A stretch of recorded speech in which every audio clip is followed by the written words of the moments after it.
WVTC Radio Detroit. You can find us on Facebook, YouTube, our website, www.wvtcradio.com, or download our WVTC app from the Play Store for Android users and the App Store for iPhone users.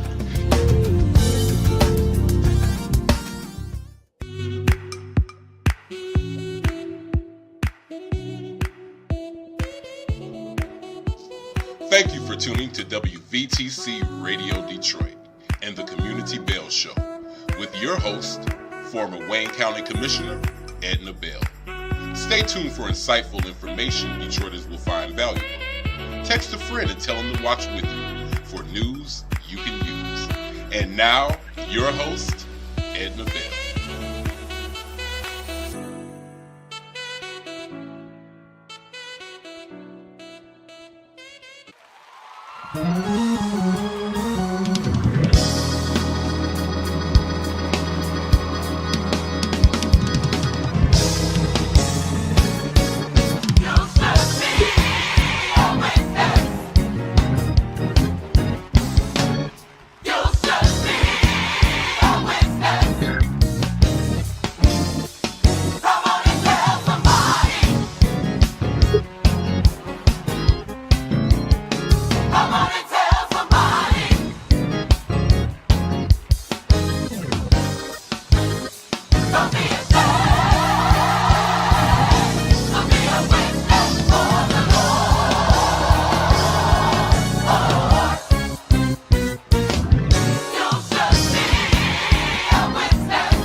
Monday at 4 o'clock, so it must be the Community Bell Show. Good afternoon.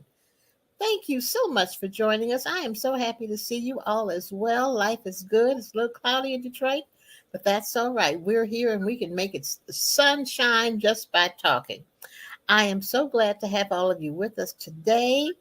We have something very, very special that I'm going to introduce today, and you're going to just love it. Many of you have heard this young man on the show before. His name is Dwight Harris, and guess what?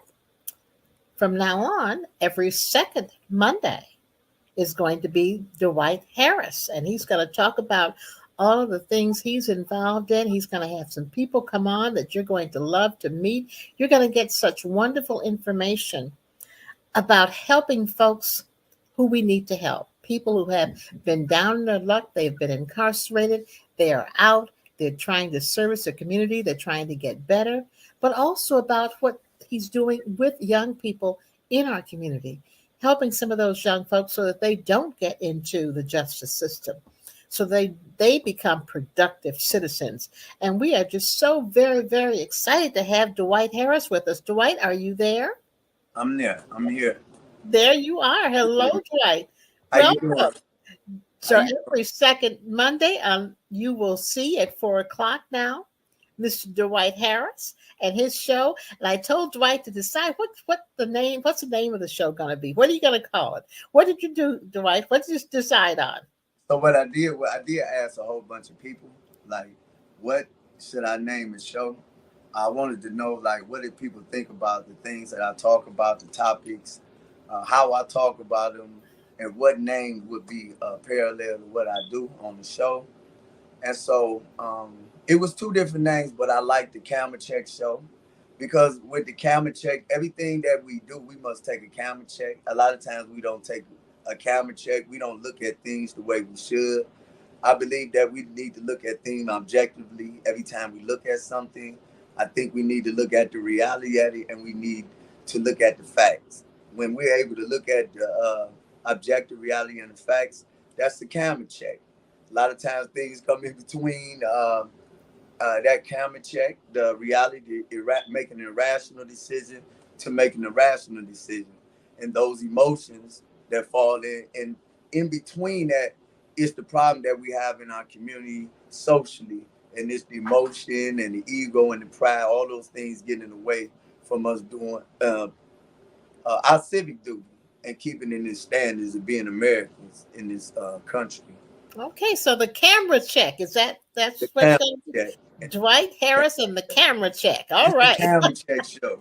All right, love it. The camera check. And you're going to be bringing people on and talking about all of those times when we're about to take the picture and we said, oh, check the camera. Yeah, we got to look at it. Before It's like you what we do, you- we're going to take a camera check. We're going to look at it. We're not just going to believe. We're not just going to just go with what anybody say. We have the wherewithal to look at things just like anybody else. It doesn't matter where you come from. It's just how you listen, how you hear things. One of the things that you say is that people need to read. I'm starting to understand what you mean when you say our people don't know how to read. Like they can read the letters, but the comprehension of what it is they're reading, we're not able to apply those things because something is in the way. Coming from where I come from and looking at the things, the way that I look at it, I learned in the box. I like to tell that. That's a story in itself.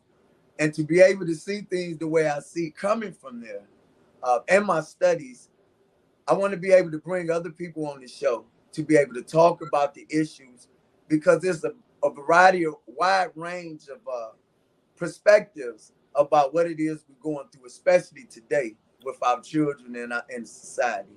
Absolutely. And when you mentioned, you heard me talk about people need to read, and you hear me talk about that all the time. And sometimes people see the words. Yes. But they're not putting them together. They're not Yes. reading what they're really saying to us. And helping young people do that is paramount to Yes. all of what we do, all of what we say. We've got to help people really read and understand what they're reading. Yes. I agree. And so I'm just a camera check. I love it. Camera I check. love it. We got it. We got to take a camera check though. I love You it. know Camera that. check. So what have you got for us today, Mr. Harris? So today I want to talk about the state of our youth. I think that's one of the things that's we're dealing with, not just here in Detroit, but all around the country. Some of the things, the conversations that I believe we should have, it's more coming from the community, more grassrooted, to really understand what it is we need to do. A lot of times we, as a community, we never do the things we should do in the community. We always depended on municipalities, some agencies to take care of our own problems. I believe most of the men and women on here today, these conversations that we're going to have, we can really dig into the depth of what's really going on with our men and women, the youth. These people are experienced. I believe that we are experts in it because we lived it. that we are reforming. People always say, have you reformed? No, we are reforming. We are learning how to uh, uh, integrate into this society coming from where we come from. I really believe the verbal prowesses of a lot of men.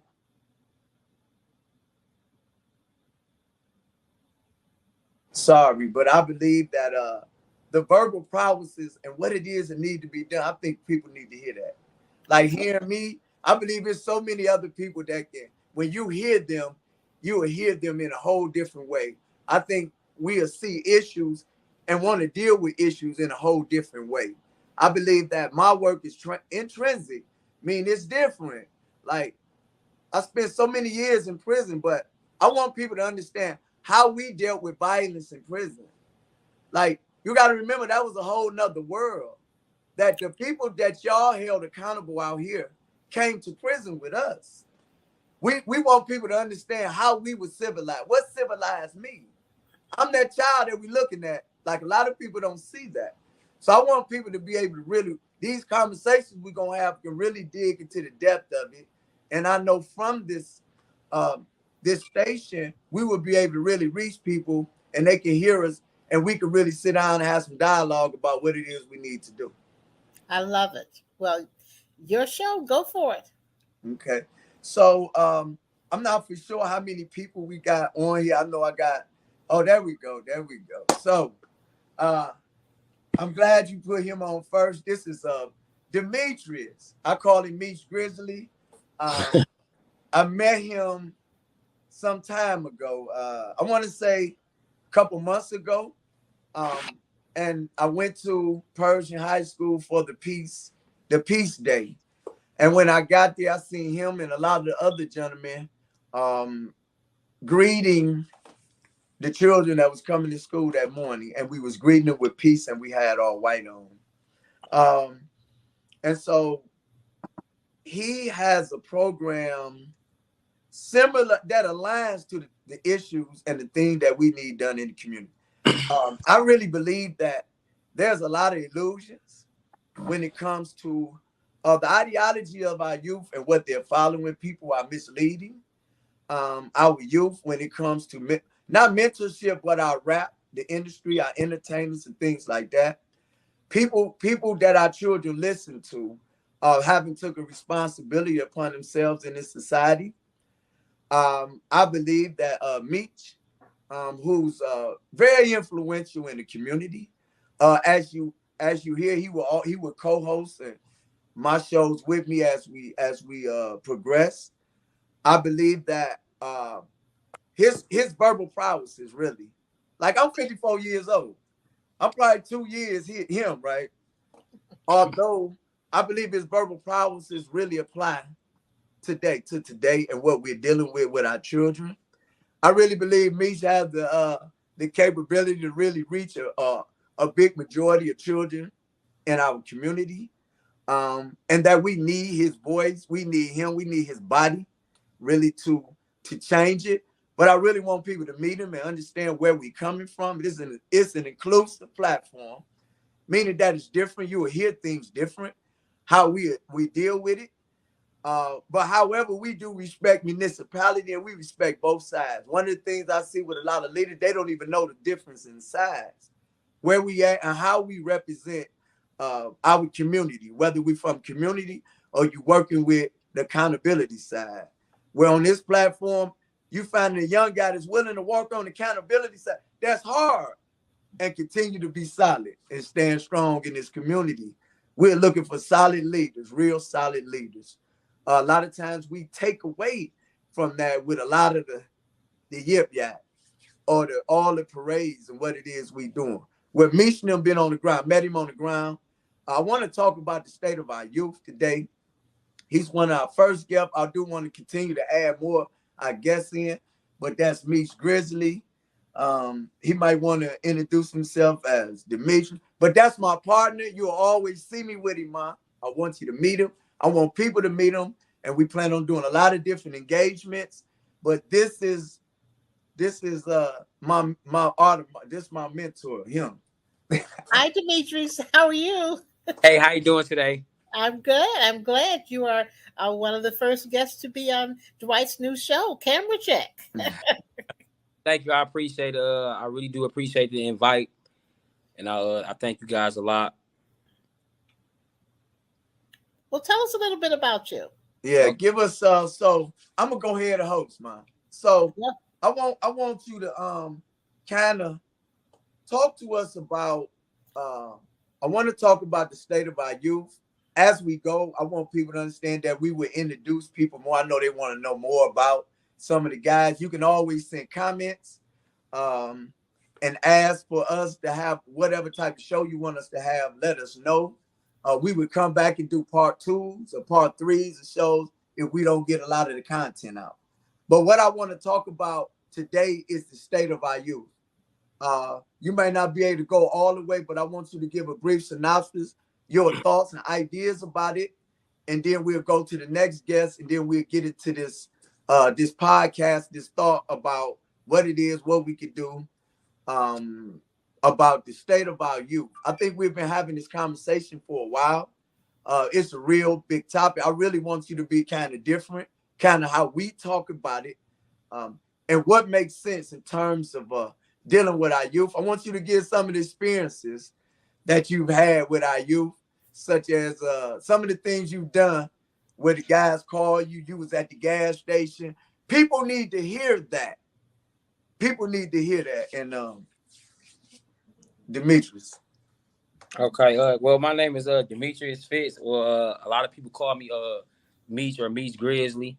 I did 7 years in the penitentiary. I've been home approximately about 7 to 8 months. I'm big with the community. I'm big with the youth. Growing up, I seen how the community operate. I always been an influential type of person. A lot of people always follow me, even when I was young, even when I did time in when I was incarcerated. And me coming home, my biggest platform is basically to try to save the youth, because I had lost a lot of friends. When I got locked up in prison, a lot of the friends that I had that disappeared, I never knew where they went. So when I ended up getting locked up, I found out that's where they had been at 13, 14, 15, 16 years old. And I say, hey, man, this where you been at all this time? I've been here, bro. You know, I caught a case when I was in middle school. I had ended up getting locked up. So I always, when I was in prison, I always had told myself, I always had a big heart and I always was good at helping people. So I told myself my biggest thing is, and then even in being incarcerated, the things that goes on in prison is unbearable. It's unthinkable. Like, when y'all out, when families is out here, they really don't know. You know, they watch these shows and everything, and they think that that's what's going on. That's not. And like I told a group of young men the other day, is that prison is worse than the streets. You can't run in prison. You have to face a lot of things mentally with yourself. You get to find out who you are, and you can't run from death. People do die in prison on the daily. People do get assaulted on the daily. People do get sexually assaulted, stabbed up. When they have police brutality out here, they get caught. And there they don't. Police officers in there get away with beating inmates almost on a day. They spit in your trays. They do anything that they can. So my biggest thing was I had to stop a lot of people from going into that type of environment. And I know for a fact that it's kind of hard to change the youth. So when I was in prison, I was the guy that they called to the warden's office to stop a lot of incidents from happening. So I told myself, if I can stop some grown men from stabbing each other or committing murders or doing anything they ain't supposed to be doing, because I had that type of following leadership, I knew that I could come home and do it with the youth. So me coming home, I had seen a lot of the things going on with the youth, and the biggest thing is they need a lot of these young men and the young women. They don't have no leadership, and then they got the wrong people leading them. So I came home and I said to myself, I said, I have to come out with a way to guide them. And I'm still their peer. A lot of these young guys, I'm still their peer. So they kind of listen to me. So it's been a lot of incidents since I've been home that I have saved a lot of kids. I done took kids to school, took kids to enroll them to go to school. A lot of guys that I deal with that had came home from prison, they have a big following with the youth. And they always come and say, hey, man, these guys acting out of line. We need to get them in line. So when I go to these schools and I speak to these children, and the biggest thing is this: when you're dealing with people that's going through something, they want to talk to someone that's been through what they've been through. And when I grew up as a youth when they had motivational speakers come to the school. I was a kid too, so I understood exactly how these young men feel. I don't want to talk to nobody that ain't been through what I've been through. How could you? That's like you telling me right now and say, hey, don't go to prison, such. You been there before? No, so what you talking to me about it for then? Don't tell me not to go somewhere, don't do something. They want to feel what's going on. They want to understand what's going on. So when I go talk to these kids, I got the whole game for them. You know, they can't say, oh, you ain't never, I've been there. You ain't never been in the streets. I got a history. Look it up. Call somebody. Ask about me. So once you get their attention and say, hey, they feel comfortable. They feel like, hey, you one of ours. And that's just what life, period. You hang around people that you are alike. So when you're dealing with these youth, they want to talk and feel, they want to talk to somebody that's understanding because they hurting inside. Deep down inside, they want to say, hey, I want to talk to somebody that knows what's going on. I want to talk to somebody that feels what's going on. And that's how you break the barrier of that wall that they have built up. So it's been so many incidents where I get so many phone calls from these youth, hey, I want to do this, I want to do this. And they want to, and they need to understand what their purpose is of being alive. You got these schools. That's where the devil goes hunting at. And I told a lot of people, a lot of things that I learned, like my mother never taught me. My mama never taught me how to gang bang, shoot, dice, fight, none of that. I learned that in school.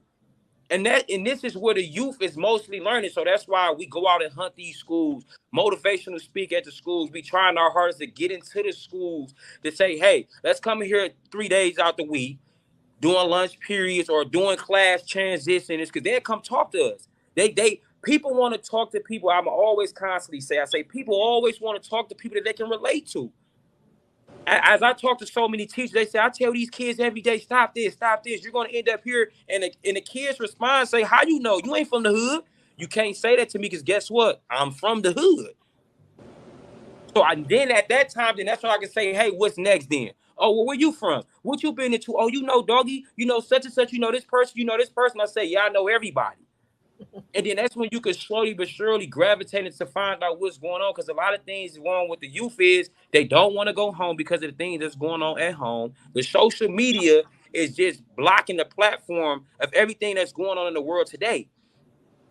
The violence is so high right now. I was used to growing up fighting, which, you know, violence is violence. It shouldn't happen. But I grew up fighting. These young men is out here killing each other left and right. We have to stop that. It's been multiple times I have saved so many youth since I've been home from committing crimes. I have got phone calls in the middle of the night, man. I feel like doing something like this, bro. I need help to do this. You have young men that got to take care of their household, and they're 15, 16, 17 years old. I've got a phone call. Hey, man, can you cash out me some money? My mom needs some tissue. My mom needs some diapers for her daughter. So I have to take care of that because if I feel like I say, hey, if I don't do this, what if I wake up in the morning, that same dude just robbed some old lady at the gas station and shot her in the head? Then I feel like that falls on me. You have these women out here having so many kids at one time that these young men and these young women are forced to grow up to be adults and not be children at that time. So my biggest platform is to basically do everything in our power that we can to save the youth. And as I always say, because it's like with committing a crime. If I pick you up and go shoot somebody in the head, you in the car, you might as well shot him in the head too. Because you was with me. And you going to jail and you're going to serve time. So I always tell myself, to the people that got the power, the resources, and the access, if you don't help us to help these youth, you might as well be going out there doing the same thing. You might as well be doing the same thing. Because if you have the avenues that we need and the tools that we need to change the world and change the youth, and you don't, you might as well be doing it too. What do you have those resources for? So we're doing everything in our power to chase and hunt down the resources that we need to take care of these youth, because they are the ones that's going to be responsible for the future. They sponges. They trying to soak up everything in the world, these phones, and we have to get on the internet platform because that's what they listening to on a daily. I just was on FaceTime the other day, which was Friday. Do y'all know that the kids had an Xbox One in the middle of the classroom playing a shooting game on a teacher's projector in the school? And I told the young man that I was FaceTime, I say, bro, 3 of the kids had their feet on the desk, playing with their iPhone. 2 of the kids had 2 controllers. They playing a video game in the school. And I asked my mans, I say, this is what's going on in the classroom? Y'all playing Call of Duty? Y'all supposed to be learning something? And the teacher's so afraid to tell him what not to do because he think he gonna get shot in the head maybe. Or get something gonna may happen to him. You can't tell the youth nothing. You can't save them. So what our thing is, we have to get more people like us. They say, okay, well, you guys committed y'all crime. Y'all did what y'all did. Y'all returning citizens. Well, we can't have y'all on these type of platforms. But every time something happened in the community, y'all call us. Y'all calling us. Y'all calling criminals that y'all saying that it's so many people that's locked in right now that I know for a fact that can change the world. And they out here doing it right now today. They out here doing it right now today. Soon as something happened in the community, 90% of the people that show up to these incidents is guys that was incarcerated. We have stories to tell. We have real life things going on because every child is going to always say, how you know? What are you going to say to them when they ask you how you know? I don't know. I heard it from somebody else. I don't want to hear that. I want to hear something from somebody. I want to know how, because growing up as a child, I'm going to say this. They'd say, hey, don't do this. But you never told me why not to do it. If you say, hey, don't touch that stove, you're going to get burnt. They don't know what getting burnt is. And then what happens? The child end up touching the stove. As soon as they get burnt, I bet you they won't touch that stove no more. You're not telling me properly and say, hey, young man, if you carry that gun and you keep carrying it, this is what's going to happen. This is how this works. They don't say that. Just say stop carrying the gun. So I'm going to keep carrying it. You ain't telling me why not to do it. You're not telling me and say, hey, if you keep hanging with these guys, the parents always say, don't, but you don't say why don't. Well, you have to get these young men out here why, reasons why. Me and Dwight have went to so many events, and when we get to talking about why don't do something and the after effect of it, that's when we catch their attention. That's when they start listening. Then after the fact, that's when they come shake our hand and say, man, I want to change my life. Give me your phone number. I want to do this. I want to do this different, because now they know the repercussions and the consequences that comes with what they doing. All right. I love it. And we need to have more of them hear your story and hear from you why not and what the good reason is. Dwight, you've got another young man in the waiting room, Dion Reginell. Yeah, let him come in. So Dion is he's an activist in the community. He did time as well. As you see, I like you hear the verbal prowesses, right? It makes sense. It makes sense. Like when I say inclusionary, I mean that type of platform. I mean a platform where it can be heard, like you can hear it, not just from an educated standpoint, but from the experiment of what to actually experience what it is we're talking about. So when I think about our children, I think about the people that been through it. I think about the people that can have the mental capacity to talk about it after going through what they've been through. Dion Regans is activist in the community, and the same thing. And the question to you, bro, it's from the perspective, but it's from you as an activist, doing time, been home, working, driving trucks, all the things you've been doing, and the state of these men. I want you to kind of talk about, so we did time, right? One of the things I want people to understand, where did the men go, the boys go that killed people in the 80s? They went to prison. And who was they around? So by the time I had 15 years in, kids that came to prison, who did they flock up under? Who did they come to? They came to us. So we can look at it with this perspective because we the ones that had to deal with the kids. No, the older ones that dealt with us. The older ones, the ones that taught us how to read in prison. The officers, I didn't go to school or nothing in prison. I learned in the hole. So this perspective from where we come from, we can look at our kids from a whole different light.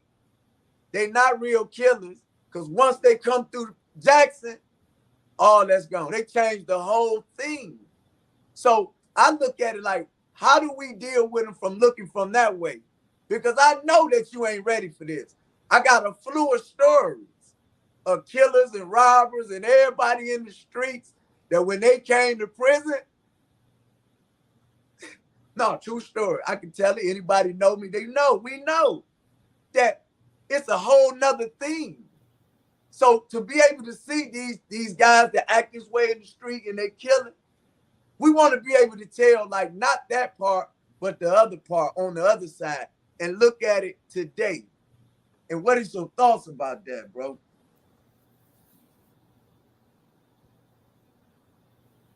Mike. Good afternoon, people. My name is Brother D. Rigonell, and I'm an advocate. I'm a husband. I'm a father.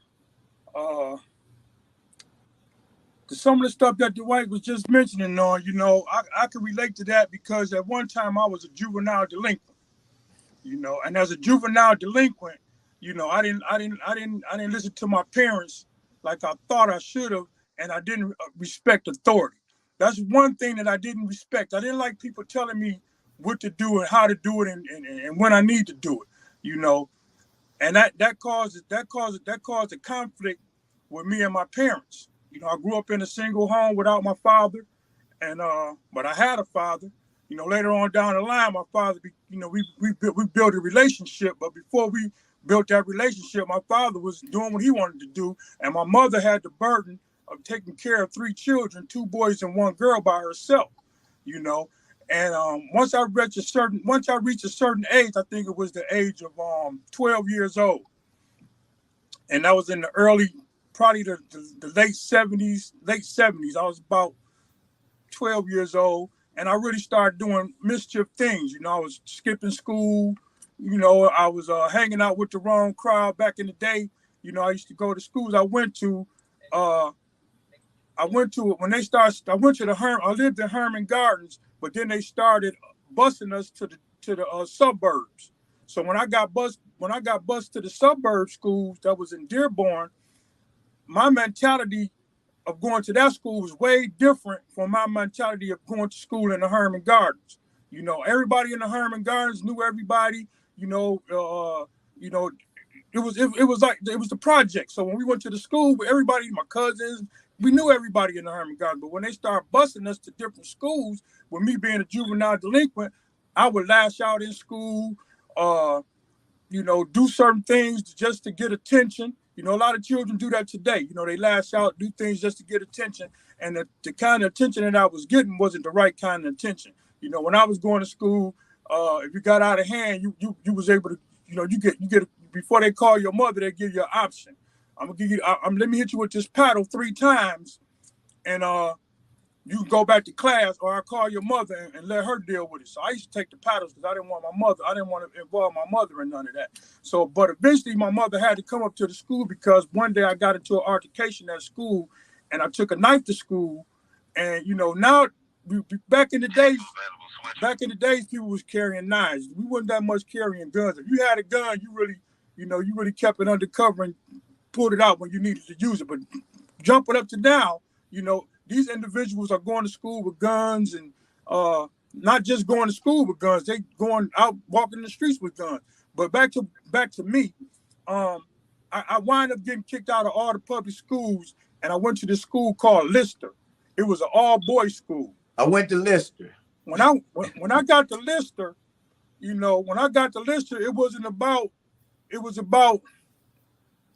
it was more mischief. That's all it was. It was a bunch of us there. We did what we wanted to do. The principals, the school teachers, they could take the counselors. They tried to control us, but I just wasn't listening.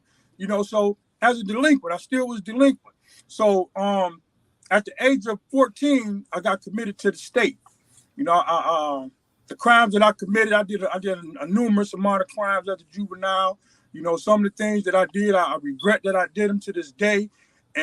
But some of the things that I did do and got caught for was way less of time that I would do as if I was, got caught for the crimes that I didn't get caught for. So I wound up getting committed to the state at the age of 14 years old. And once I got committed to the state, I was still a delinquent. You know, I didn't take authority well. I just couldn't, for some reason I couldn't take authority well. And after I went to Lister and I finished Lister, I got out of there because I wanted to go to high school. I wound up going to this school called Winterhalter. And when I went to Winterhalter was like close to Dexter, you know. So I met a lot of so-called YBIs and a lot of people that was affiliated with that gang. So I wasn't in that gang, but I hung around those type of individuals. And it was just more mischief, just showing me more mischief as a delinquent. So to bring us up to date, you know, I got committed to the state at the age of 14, and once I got committed to the state, my mother signed me over to the state because she could no longer control my actions. So she felt that I needed to be in a group home or a setting where I could learn how to respect authority. So I wound up going to Boys Republic. And once I got in Boys Republic, I learned, you know, it was different for me there because that's why I learned. Once you get locked up, you learn different things on your own when you by yourself. You know, even though I was 14 years old, I had to learn certain things. But being around other individuals that was doing crimes, the same crimes that I was doing, some of them brothers was on their way to the men prison.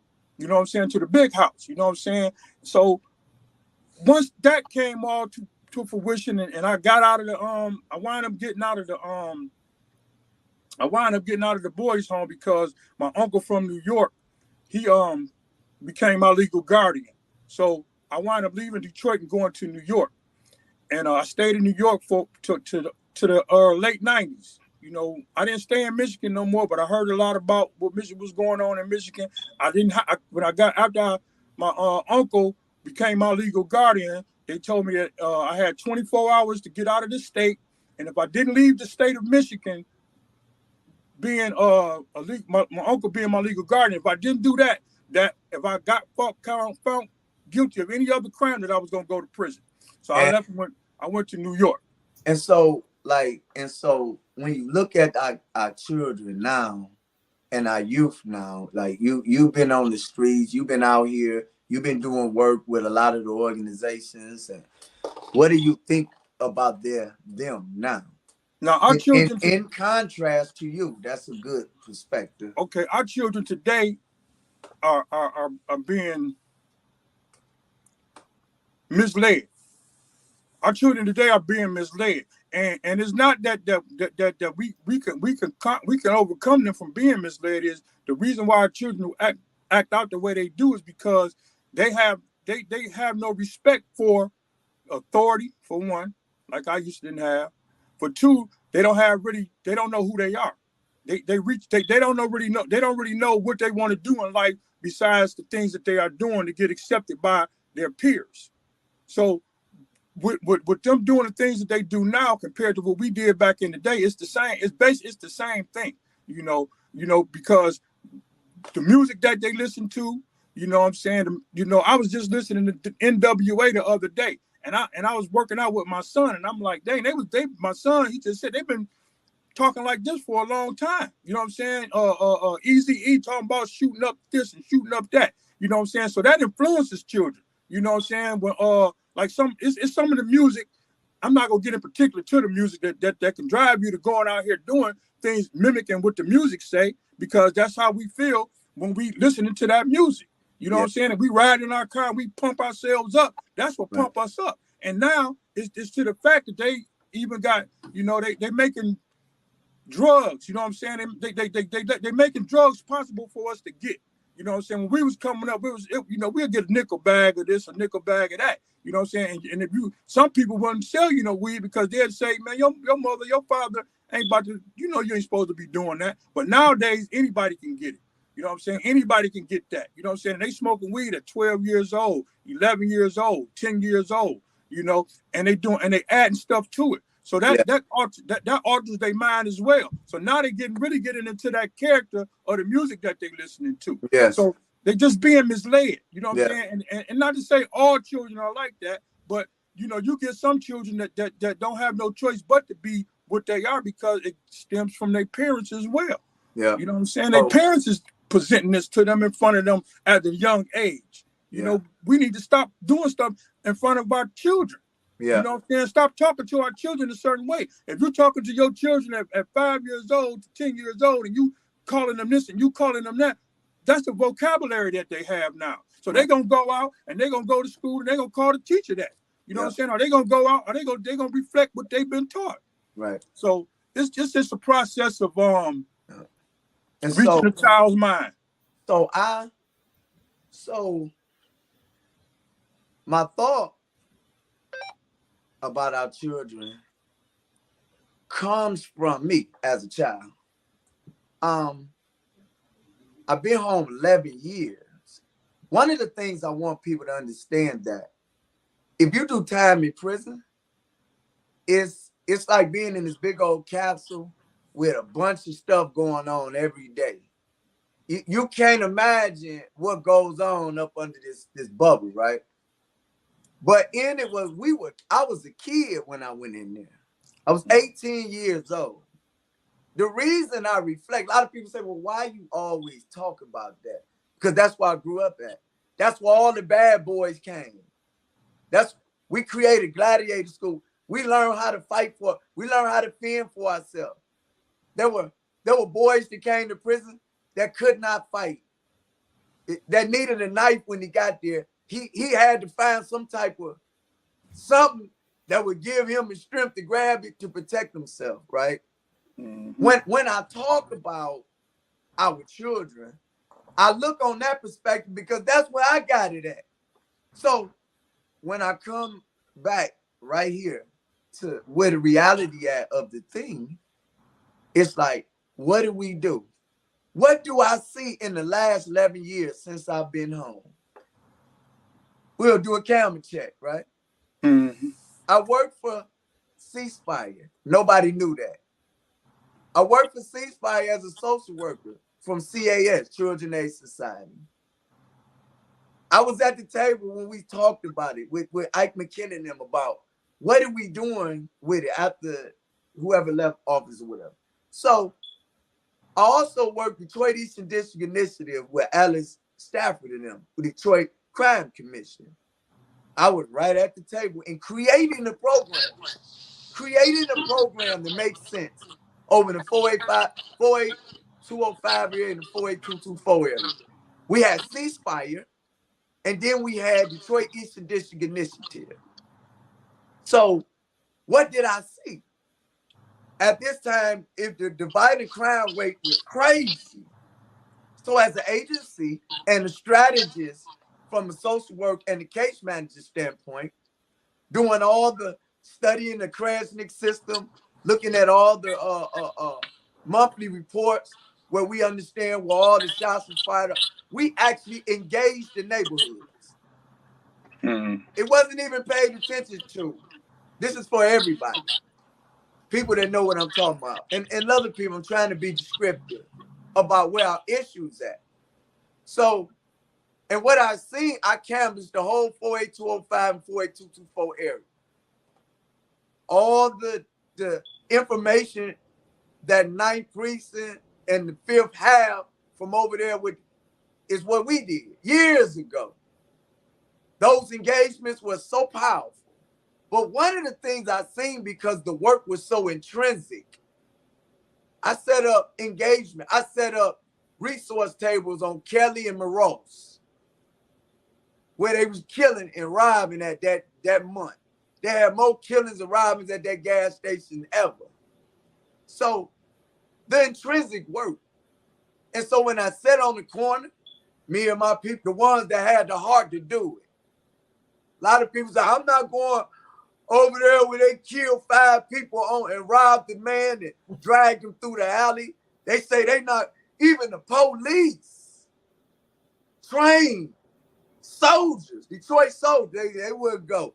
So we created that. We went, we put a banner up, and we addressed everybody that came through there at the corners with canned goods and stuff, and we got all the contacts. With that, I was able to get to the households and meet the kids. The focus was on adults, though. Come to find out, the kids was living on their own.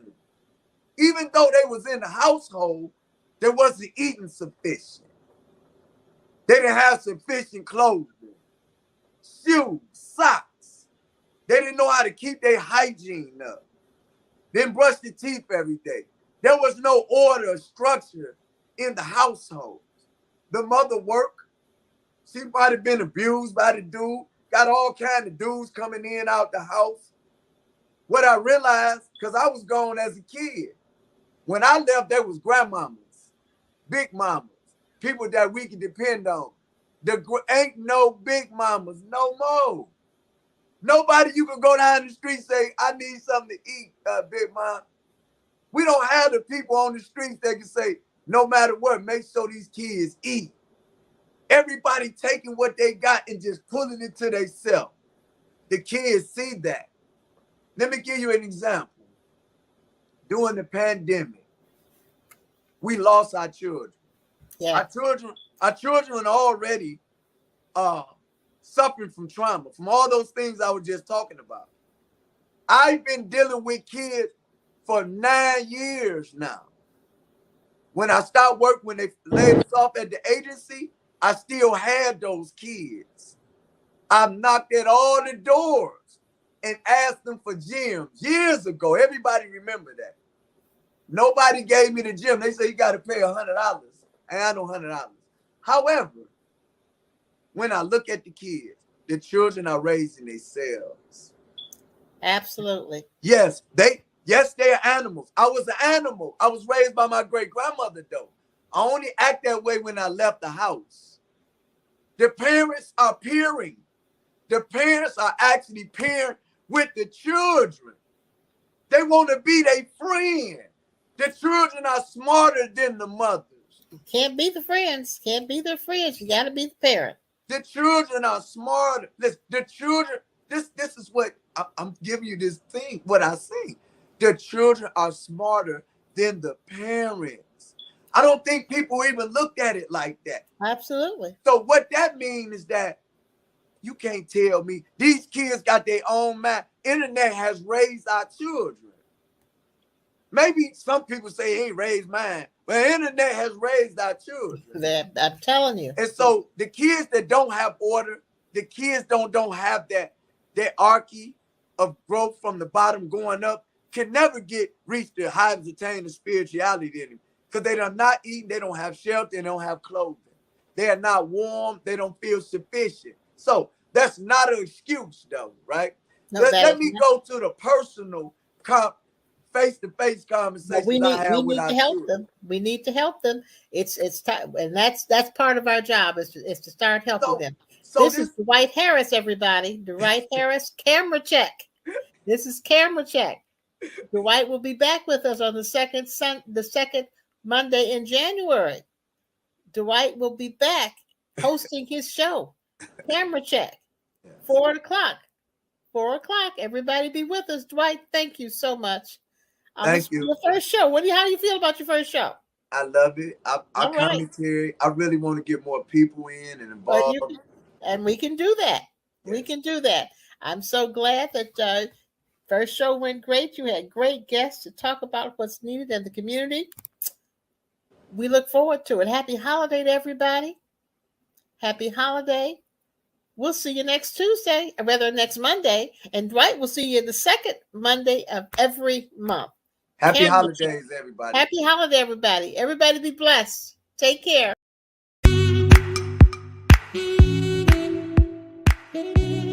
Thank you for listening to Community Bell with your host, former Wayne County Commissioner, Edna Bell. This broadcast was brought to you by WVTC Radio Detroit. You can find us on Facebook, YouTube, our website, www.wvtcradio.com, or download our WVTC app from the Play Store for Android users and the App Store for iPhone users. If you've enjoyed this broadcast, tell a friend to tune in. We'll see you next Monday at 4 p.m. Eastern to the Community Bell Show, right here on WVTC Radio Detroit.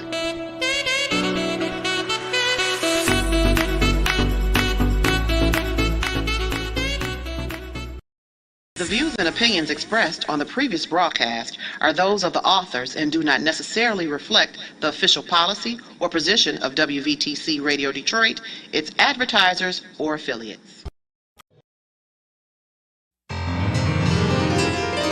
Here's just one of the fine programs right here on WVTC Detroit.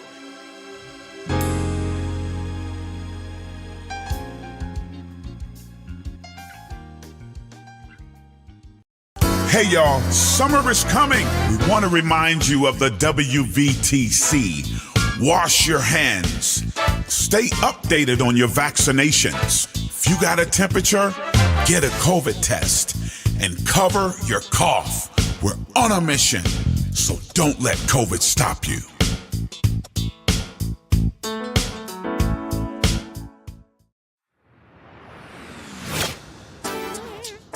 We are WVTC Detroit.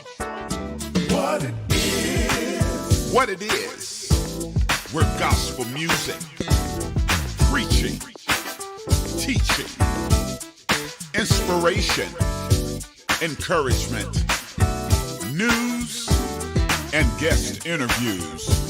We are WVTC. We're winning victories through Christ. WVTC Detroit.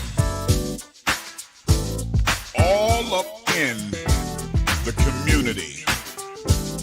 That's who we are. What it is.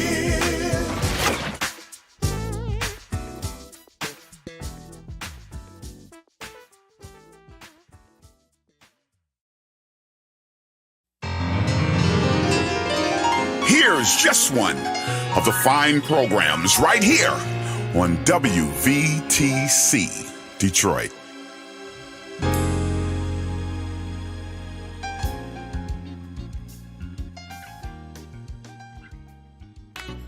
You're listening to WVTC Gospel Radio Detroit, and we're flowing in the Spirit.